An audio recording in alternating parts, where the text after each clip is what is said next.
Hello friends, welcome to our channel MP Gyan Station. This is Manish Srivastava. As we had promised weekly current affairs series on every Sunday, so let's start with our lecture on current affairs. तो इस lecture में हम लोग जो है पूरे week के current affairs को कवर करेंगे। इसके अलावा ज्योग्राफी और पॉलिटी के ऊपर सीरीज चल रही है, तो वो लेक्चर्स भी आप लोग जो है चैनल की प्लेलिस्ट पे जाकर इजीली जो है देख सकते हैं। और जो करंट अफेयर्स के ऊपर लेक्चर हैं वो हर संडे आते हैं। पिछले संडे भी हमने करंट अफेयर्स कवर किया था। तो अगर आप मंथली करंट अफेयर्स कवर करना चाहते हैं तो हमारे हर वीकली जो सेशंस होते हैं उनको देखते चलिए, तो आपको काफ़ी हेल्प होगी। तो इस वीक के करंट अफेयर्स हम स्टार्ट करते हैं। सबसे पहली न्यूज़ अगर हम बात करें तो वो है इंडियन रेलवेज की तरफ से। इंडियन रेलवेज ने ऐसा बोला है कि वो 2030 तक ग्रीन रेलवे में कन्वर्ट हो जाएंगे। Means Indian railway to become green railway by achieving net zero carbon emission. अब ये कार्बन एमिशन कैसे होता है और ये रेलवे ने ऐसा क्या प्लान किया है कि जिसके थ्रू होता है, तो उसको देखते हैं हम लोग। तो इंडियन रेलवे अभी जो है, आपने देखा होगा कहीं इंडियन रेलवेज की जो कई ट्रैक रूट्स हैं वहाँ पे इलेक्ट्रिक लाइन होती हैं, लेकिन कई जगहों पे इलेक्ट्रिक लाइन नहीं होती हैं, तो डीजल इंजन यूज होते हैं। तो डीजल इंजन जब यूज होते हैं तो वो बहुत सारे स्मोक निकालते हैं। तो स्मोक जब भी कोई भी किसी भी तरह का आपका कोई भी स्मोक निकलता है या इस तरह के कोई भी तरह के फ्यूल्स का कंजप्शन होता है, तो बहुत सारा कार्बन इमिट होता है। इसके अलावा जैसे इलेक्ट्रिसिटी बनाने को भी बात करें तो इंडिया में आज मोर देन 60% जो इलेक्ट्रिसिटी प्रोड्यूस होती है वो थर्मल एनर्जी से होती है। थर्मल एनर्जी का मतलब वो कोयले से बनती है, मतलब कोल से जो है वो इलेक्ट्रिसिटी प्रोड्यूस की जाती है। बाकी हाइडल इलेक्ट्रिसिटी जो हाइड्रो प्लांट्स होते हैं, जो मोस्टली रिवर्स के ऊपर डैम्स वगैरह से थ्रू बनाया जाता है, उस पर हमारी डिपेंडेंसी 20% अराउंड ही है। इसके अलावा solar energy, wind energy, tidal energy, इन पर हम लोग बहुत कम रिलाई करते हैं। तो इंडिया की जो मेनली जो इलेक्ट्रिसिटी जो बोला जाए प्रोडक्शन है वो किससे हो रहा है, तो वो कोल से थ्रू हो रहा है। और कोल जब जलता है तो उससे बहुत सारा कार्बन एमिट होता है, और कार्बन एमिट होने के कारण ग्रीन हाउसेस गैसेस का प्रोडक्शन होता है, जिससे धीरे धीरे टेम्परेचर जो है अर्थ का बढ़ रहा है। तो हम लोग फेस कर रहे हैं कंडीशन जिसको बोलते हैं ग्लोबल वार्मिंग। तो इंडियन रेलवे ने ऐसा प्लान किया है कि वो अपने जितने भी रूट्स हैं उनको पहले इलेक्ट्रीफाइड कराएगी। दूसरा, जो ट्रेन्स के ऊपर सोलर पैनल्स लगवाएगी, तो उससे जो है वो इलेक्ट्रिसिटी बना पाएगी, मतलब सोलर एनर्जी का यूज़ करेगी। और जो है बायो टॉयलेट्स का जो है फॉर्मेशन होगा कोचेस में, जिससे किसी भी तरह से इन्वायरमेंट को हैजार्ड देने वाली या कोई भी तरह से पर्यावरण के लिए बहुत कुछ हानिकारक जो चीज़ें हैं, जो आपकी हार्मफुल थिंग्स हैं, उनको इंडियन रेलवे यूज़ नहीं करेगी। तो 2023 में इनका प्लान है कि सभी लाइंस को इलेक्ट्रीफाइड कर देना, उसके बाद सोलर पैनल्स को यूज़ करना, और जो इलेक्ट्रिसिटी भी जो रेलवे को चलाने में होती है उसको भी जो है पर्टिकुलरली आपका जो है वो सोलर एनर्जी के थ्रू जनरेट करना। तो ये जो है इंडियन रेलवे ने अभी अनाउंस किया है, काफ़ी इंपॉर्टेंट है। तो ministry of railways has announce mission mode with the goal of transforming Indian railways into green railways by the year 2030। तो ये कब तक करने के लिए कहा है, तो 2030 तक कहा है। और एक मेजर स्टेप है, it has taken a number of major initiative towards mitigation of global warming. जो ग्लोबल वार्मिंग हो रही है ग्रीन हाउस गैसेस के बढ़ने से, कार्बन एमिशन से और क्लाइमेट चेंज से लड़ने के लिए ये स्टेप लिया गया है। इसके बाद नेक्स्ट बात करें तो नेल्सन मंडेला का जो इंटरनेशनल डे है वो 18 जुलाई को ऑब्जर्व किया जाता है, जो कि कल था। तो 18 जुलाई हर साल जो है वो आपका नेल्सन मंडेला इंटरनेशनल डे के थ्रू मनाया जाता है। अब ये नेल्सन मंडेला कौन थे, इसके बारे में से थोड़ा सा अगर आपको पता हो तो मैं बताऊंगा कि नेल्सन मंडेला को अफ्रीका के गांधी कहा जाता है, साउथ अफ्रीका के थे। तो जैसे गांधी जी ने हमारे यहाँ मूवमेंट किए हैं, वैसे ही साउथ अफ्रीका के लिए जो है वहाँ के लोगों के लिए, जो वहाँ के ब्लैक लोग हैं, जो अश्वेत जिनको कहा जाता है, उनके लिए बहुत बड़ा मूवमेंट किया। और ये अफ्रीका से प्राइम प्रेसिडेंट भी रहे, इनको नोबेल प्राइज़ भी मिला पीस को मेंटेन करना। इसके अलावा जो इनका यूनाइटेड नेशंस जो जनरल असेंबली है उन्होंने इनको ऑनर किया है। तो इनके अभी 102nd एनिवर्सरी थी, इनका जो इंटरनेशनल डे मनाया जाता है। तो यहाँ पे आप देख पा रहे होंगे यूएनजीए मतलब यूनाइटेड नेशंस की जो जनरल असेंबली है, honoured Mandela's humility, forgiveness and compassion and his contribution to the culture of peace throughout the world. तो जो इन्होंने पीस का जो है संदेश दिया है, शांति का जो संदेश दिया है, उसको वर्ल्ड में फैलाने के लिए जो है ये हर साल जो है 18 जुलाई को आप नेल्सन मंडेला अंतर्राष्ट्रीय दिवस या इंटरनेशनल डे को मनाते हैं। और ये हर साल 18 जुलाई को हर अक्रॉस द ग्लोब मनाया जाता है। और इसका मेन एम जो है नेल्सन मंडेला को सम्मान या ऑनर देना।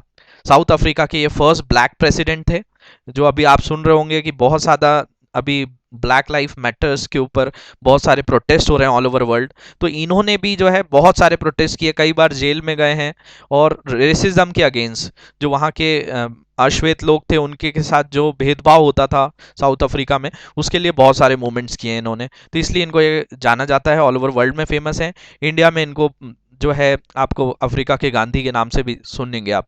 इनको नोबेल प्राइज विनर भी हैं, और ये एक बोला जाए कि इनकी जो फीलिंग थी वो आपका बोला जाए कि जो लोअर सेक्शन ऑफ सोसाइटी या जिनके साथ डिस्क्रिमिनेशन था उनके लिए जुड़ी हुई थी। तो ये एंटी एपैथियट आइकन भी है, ऐसे लोगों के लिए आइकन है जिनके साथ जो है समाज में एक तरह का दुर्व्यवहार होता है।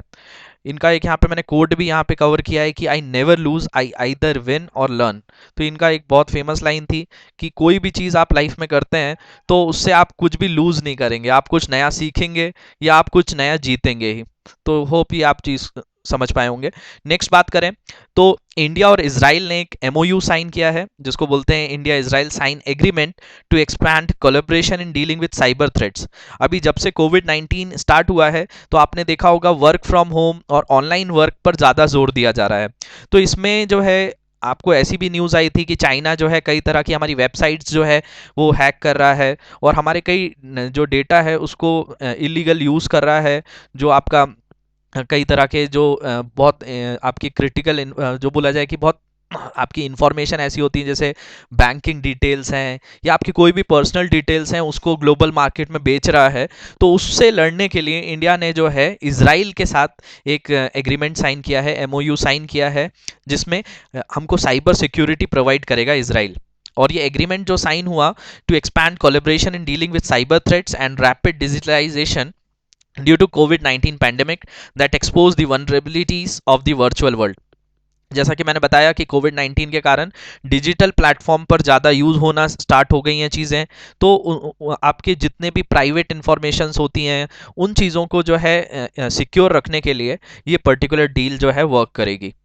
इसके बाद अगर हम बात करें तो हमारी केंद्र सरकार ने, सेंट्रल ने लॉन्च किया है एक योजना जिसको पीएम स्वान निधि बोला जाता है। ये PM Svanidhi to bring micro credit facility for street vendors at their door steps.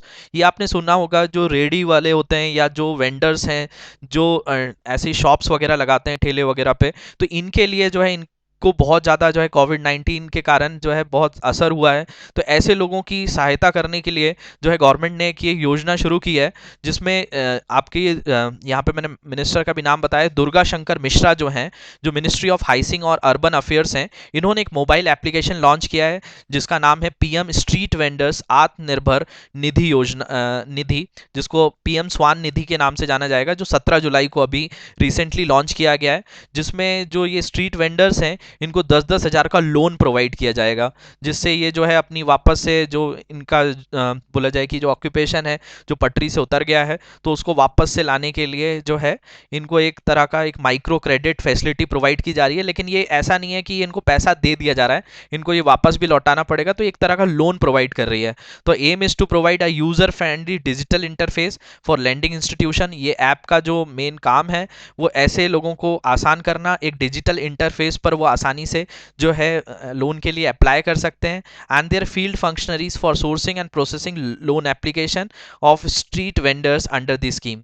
तो यहाँ पे ये ऐप लॉन्च किया गया है। अब स्ट्रीट वेंडर्स इस ऐप को कितना यूज़ कर पाते हैं और उसका कितना फ़ायदा उठा पाते हैं ये तो समय ही बताएगा, क्योंकि इनके पास इतना नॉलेज तो है नहीं कि ये लोन के लिए बहुत अच्छे से अप्लाई कर सकें।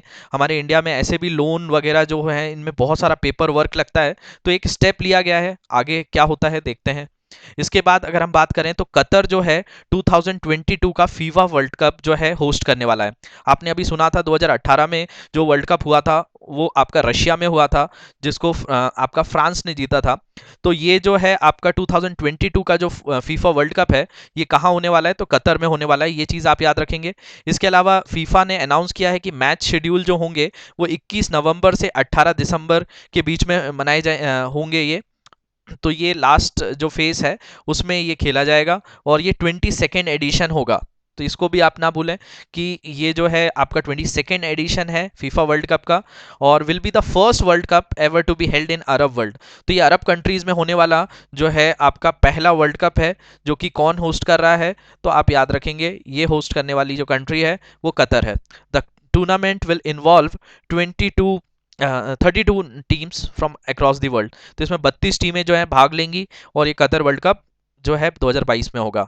इसके बाद बात करें तो हमारी जो एचआरडी मिनिस्ट्री है उसने एक लॉन्च किया है कोरोशेयर, जो कि world most affordable COVID 19 test kit है, जो कि आईआईटी दिल्ली ने बनाई है।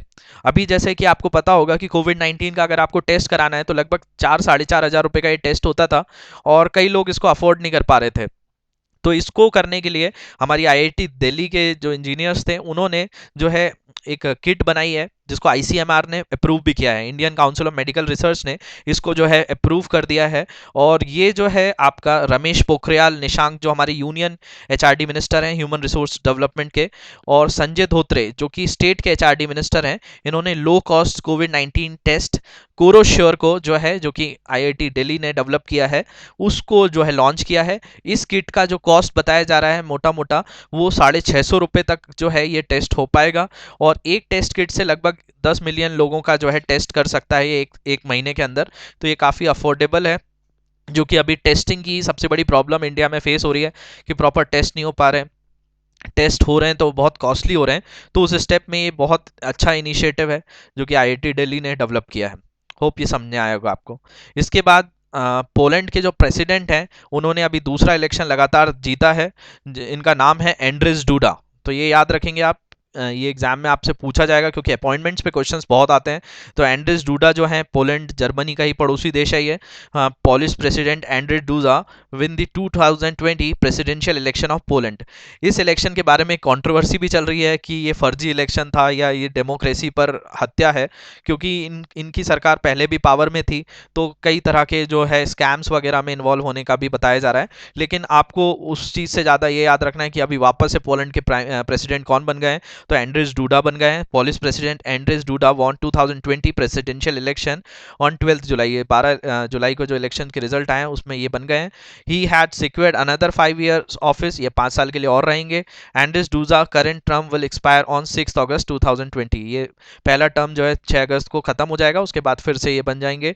DUDA align with ruling law and justice party, जिसने 51.2% वोट्स जीते हैं, तो इनके साथ इनने अलाइन किया है। और ये वैसे प्रोफेशन से लॉयर हैं। तो आपको ये जो है जितने भी पॉइंट्स थे यहाँ पे मैंने कवर किए हैं। इसको मैं एक और बार जो है यहाँ पे आपको बता रहा हूँ। सबसे पहली जो न्यूज़ हमने आज कवर करी वो थी इंडियन रेलवेज से, कि इंडियन रेलवेज 2030 तक जीरो कार्बन एमिशन करेगा और जो है इंडियन रेलवे को ग्रीन रेलवे बनाएगा। उसके बाद नेल्सन मंडेला का इंटरनेशनल डे 18 जुलाई को ऑब्जर्व किया जाता है ऑल ओवर द वर्ल्ड। इसके बाद इंडिया और इसराइल ने जो है कोलैबोरेशन किया है साइबर सिक्योरिटी के लिए। इसके अलावा सेंटर ने जो है पीएम स्वान निधि एक ऐप लॉन्च किया है जिसमें माइक्रो क्रेडिट 10-10 हज़ार रुपये स्ट्रीट वेंडर्स रेडी जो लगाते हैं लोग उनको प्रदान किया जाएगा। इसके अलावा कतर जो है 2022 का फीफा वर्ल्ड कप जो है ऑर्गेनाइज कराने वाला है। इसके अलावा जो है एचआरडी मिनिस्टर ने कोरोश्योर नाम की एक जो है टेस्ट किट लॉन्च की है, 650 रुपये इसका कॉस्ट बताया गया है। और पोलैंड के प्रेसिडेंट जो है एंड्रेस डूजा ने जो है प्रेसिडेंशियल इलेक्शन जो है वहाँ पे जीत लिया है। तो होप ये आपको लेक्चर समझने आया होगा। अगर आपको लेक्चर्स हमारे अच्छे लग रहे हैं तो हमारे चैनल जरूर सब्सक्राइब करिए, अपने फ्रेंड्स के साथ इसको शेयर करिए और कमेंट सेक्शन में हमको ज़रूर बताइए कि आपको लेक्चर कैसा लगा। Thank you very much.